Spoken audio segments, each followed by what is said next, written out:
जब किताबों से ज्यादा लाठियां चर्चा में हो तब सवाल सिर्फ एक आंदोलन का नहीं बल्कि पूरे लोकतंत्र का होता है।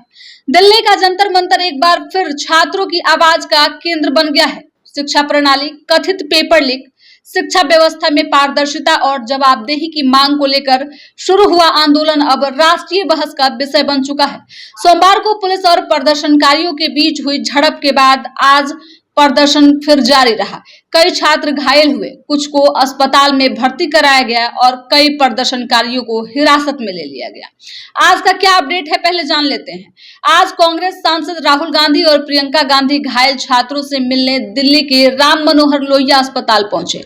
राहुल गांधी ने कहा कि छात्र अपने भविष्य से जुड़े सवाल पूछ रहे हैं और संसद में इस पूरे मामले पर चर्चा होनी चाहिए। उन्होंने पुलिस कार्रवाई पर सवाल उठाते हुए सरकार से जवाब मांगा। स्टूडेंट इशू पे डिस्कस करना चाहते हैं और स्पीकर ने हमें कहा कि डिस्कशन के लिए उन्हें सरकार से पूछना है।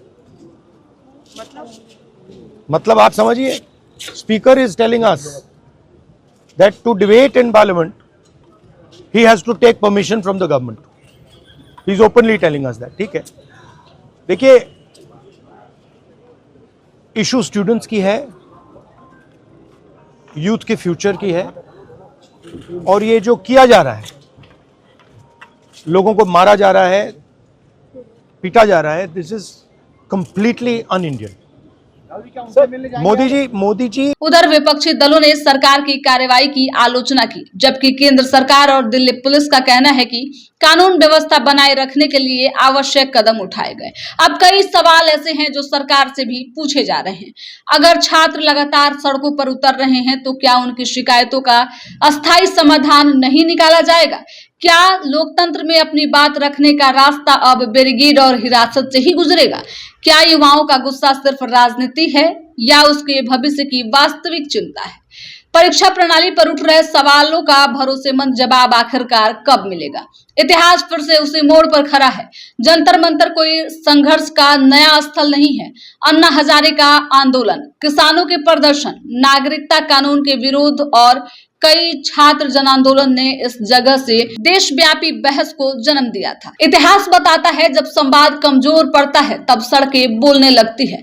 आज फिर वही सवाल सामने है, क्या इस बार संवाद होगा या फिर आंदोलन ही इतिहास बन जाएगा? एक परीक्षा सिर्फ प्रश्न पत्र नहीं होता, उसके पीछे वर्षों की मेहनत, माता पिता की कमाई, परिवार की उम्मीदें और एक युवा का भविष्य जुड़ा होता है। जब परीक्षा व्यवस्था पर भरोसा डगमगाता है तो सिर्फ रिजल्ट नहीं, पूरा विश्वास टूट जाता है। यही कारण है कि जंतर मंतर पर उठ रही आवाजें केवल नारों की आवाज नहीं बल्कि जवाबदेही भी मांग रही है। कभी कहा जाता था कि पढ़ोगे लिखोगे तो आगे बढ़ोगे, लेकिन आज कई छात्र पूछ रहे हैं, क्या अपनी बात सुनवाने के लिए अब पढ़ाई से ज्यादा सड़क पर उतरना जरूरी हो गया है? अगर हर कुछ महीनों में छात्र अपनी मांगों को लेकर आंदोलन करे तो शिक्षा सुधार के दावों की सफलता आखिर किस पैमाने पर मापी जाएगी? लोकतंत्र की ताकत विरोध को दबाने में नहीं बल्कि उसे सुनने और उसका समाधान खोजने में ही होता है। सरकार, विपक्ष और आंदोलनकारी तीनों की जिम्मेदारी है कि संवाद का रास्ता निकाले और शिक्षा व्यवस्था में विश्वास मजबूत हो। सवाल अब भी वही है, क्या छात्रों की आवाज नीति तक पहुंचेगी या यह आंदोलन भी इतिहास के पन्नों में एक और अधूरा उम्मीद बनकर रह जाएगा? दिल्ली का जंतर मंतर इस समय छात्रों के उस गूंज से ज्यादा उनके दर्द को दिखा रहा है, जहां छात्र अपनी मांगों को लेकर अड़े हुए हैं और प्रशासन लाठियां बरसा रही है। जिन छात्रों पे लाठियां बरसाई जा रही है ये छात्र हैं, ना कि कोई आतंकवादी है। जंतर मंतर की जो तस्वीरें निकलकर सामने आई, जिस तरीके से छात्र रोते कराहते चिल्लाते रहे, उसके बावजूद भी उनका अडिग विश्वास जो है वो टूटने के लिए तैयार नहीं था। छात्र संसद की तरफ लगातार बढ़ रहे थे, रुकने का नाम नहीं ले रहे थे और कहीं ना कहीं ये सरकार के लिए बेहद संवेदनशील मामला होना चाहिए। आखिरकार इस पूरे घटनाक्रम के बाद छात्रों का एक प्रतिनिधि मंडल जो है वो मिलने के लिए बुलाया गया और पहुंचने के बाद मुलाकात किए जेपी नड्डा। अब जरा सोचिए, धर्मेंद्र प्रधान शिक्षा मंत्री हैं और मुलाकात कर रहे हैं जेपी नड्डा। सवाल ये भी है कि आखिरकार धर्मेंद्र प्रधान क्यों छात्रों से नजरें नहीं मिला पा रहे हैं। जिस तरीके से उनके कार्यकाल में पेपर लीक की घटनाएं घट रही है, इसका जवाब कौन देगा।